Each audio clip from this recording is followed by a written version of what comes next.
Welcome to my mini blog series. ಈ ವರ್ಷದ ಮೊದಲನೇ ಮಿನಿ ಬ್ಲಾಗ್ ಅಂತಲೇ ಹೇಳ್ಬೋದು. ಹೋಪ್ ಈ ವಿಡಿಯೋ ನಿಮಗೆ ಇಷ್ಟ ಆಗ್ಬೋದು ಅನ್ಕೋತೀನಿ. ಇಷ್ಟ ಆದರೆ ಲೈಕ್ ಮಾಡೋದನ್ನು ಮರಿಬೇಡಿ.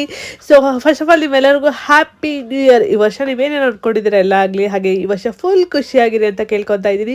ಹಾಗೆ ನನಗೂ ಕೂಡ ನಿಮ್ಮ ಬ್ಲೆಸ್ಸಿಂಗ್ ಇರಲಿ ಅಂತ ಕೇಳ್ಕೊತಾ ಇದ್ದೀನಿ. ಇವತ್ತಿನ ಮಿನಿ ಬ್ಲಾಗ್ನ ನಾನು ಮಾರ್ನಿಂಗ್ ಶೂಟ್ ಮಾಡಿದ್ದೀನಿ. ಸೊ ಇವತ್ತು ಬೆಳಗ್ಗೆ ಬ್ರೇಕ್ಫಾಸ್ಟಿಗೆ ದೋಸೆ ಮಾಡ್ತಾ ಇದ್ದೆ. ಒಂದು ಕಡೆ ದೋಸೆ ಹಿಟ್ಟನ್ನ ರೆಡಿ ಮಾಡ್ಕೊತಾ ಇದ್ದೆ, ಹಾಗೆ ಒಂದು ಕಡೆ ಆಲೂಗೆಡ್ಡೆ ಕೂಡ ಬೇಯಿಸ್ತಾ ಇದ್ದೆ.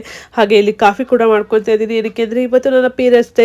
ಪೀರಸ್ತೆ ಇದ್ದಾಗ ನನಗೆ ಸ್ವಲ್ಪ ಸ್ವೀಟ್ ಕ್ರೇವಿಂಗ್ ಜಾಸ್ತಿ ಇರುತ್ತೆ, ಹಾಗಾಗಿ ಕಾಫಿ ತೊಗೊತೀನಿ. ಇದು ಎಲ್ಲ ಹೆಣ್ಮಕ್ಳಿಗೂ ಸ್ವಲ್ಪ ಜನಕ್ಕೆ ಕಾಮನ್ ಇರುತ್ತೆ, ಇನ್ನು ಸ್ವಲ್ಪ ಜನಕ್ಕೆ ಇರಲ್ವೇನೋ ಗೊತ್ತಿಲ್ಲ. ಬಟ್ ನನಗೆ ಏನಿರುತ್ತೆ, ಈ ಪೀರಸ್ತೆಯಲ್ಲಿ ಸ್ವಲ್ಪ ಕ್ರೇವಿಂಗ್ಸ್ ಜಾಸ್ತಿ ಇರುತ್ತೆ. ಹಾಗಾಗಿ ಇಲ್ಲಿ ನಾನು ಕಡಲೆಬೀಜ ಚಟ್ನಿ ಕೂಡ ಮಾಡಿಕೊಂಡೆ, ಹಾಗೆ ಸ್ವೀಟ್ ಚಟ್ನಿ ಕೂಡ ಮಾಡಿಕೊಂಡೆ. ಸ್ವೀಟ್ ಚಟ್ನಿ ಮಕ್ಕಳಿಗೆ, ಕಡಲೆಬೀಜ ಚಟ್ನಿ ನಮಗೆ. ಹಾಗೆ ಇಲ್ಲಿ ಆಲೂಗೆಡ್ಡೆ ಪಲ್ಯ ಕೂಡ ಮಾಡ್ತಾ ಇದ್ದೀನಿ.